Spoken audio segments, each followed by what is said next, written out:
স্বাগতম পে টক্স বিডিতে। সরকারি চাকরিজীবীদের জন্য এখানে থাকছে নবম পে স্কেলের সর্বশেষ ও নির্ভরযোগ্য আপডেট। সর্বশেষ আপডেটগুলো নিয়মিত পেতে এখনই লাইক দিন, কমেন্টে আপনার মতামত জানান এবং সাবস্ক্রাইব করুন পে টক্স বিডিতে। আমরা বিশ্বস্ত সূত্রে জানতে পারলাম যে এই যে গ্রেড নির্ধারণ বা স্কেল নির্ধারণ এগুলি আসলে এখনো কিছুই হয়নি, কিন্তু যেগুলি আপনারা প্রচার করছেন, আমরা প্রচার করছি, যেগুলি দেখছি যে গ্রেড নির্ধারণ হয়ে গেছে, সবকিছু হয়ে গেছে, তো কালের কণ্ঠ গেজেট প্রকাশ করে দিলেই তো হয়। সরকারের তো দরকার নাই, সবই তো তাদেরকে সরকার বলে দিছে। অথচ পে কমিশনে কাজ চলতেছে একেবারে চুলছেড়া বিশ্লেষণে, একটা পিঁপড়া পর্যন্ত সেখানে ঢুকতে পারে না, কোনো সাংবাদিক তো দূরের কথা।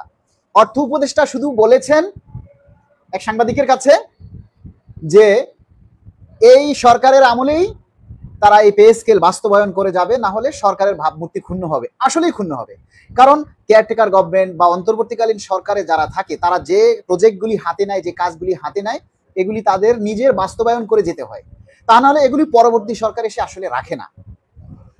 এখন আরো মূল কথায় আসি। দেখুন, সরকার অনলাইন জরিপ শুরু করছে 1 তারিখ।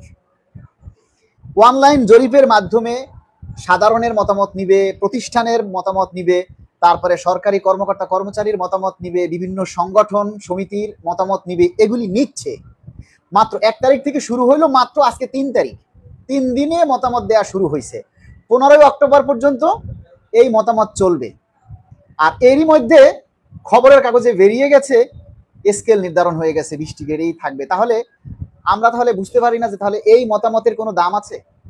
এই যে সরকার এই যে অনলাইন জরিপটা নিচ্ছে, এটার কি কোনো তাহলে দরকার আছে বলেন?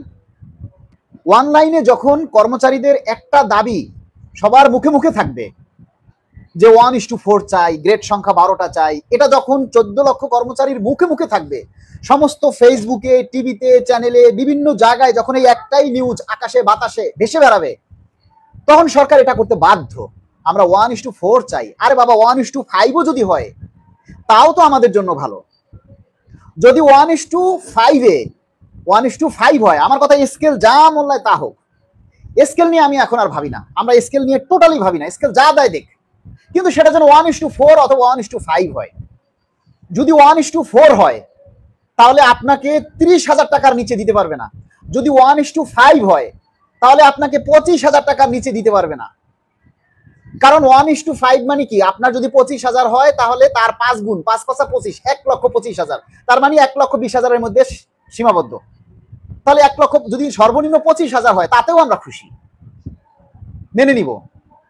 কিন্তু এই কাজগুলি এখনো যাচাই বাছাই চলছে, পর্যালোচনা চলছে, অনলাইন জরিপ চলতেছে, আমরা যে দাবিগুলি করছি এগুলি যাচাই বাছাই চলছে। এগুলি এক একটা গ্রুপ ভাগ করে দেওয়া হয়েছে, যে কেউ কর্মচারীরা কি বলে সেই দাবিগুলি, সেগুলি তারা নোট করছে, কোন দাবিটা সবচেয়ে বেশি হচ্ছে, কোন দাবিটা সবচেয়ে বেশি চায়, এগুলি নোট করা হচ্ছে।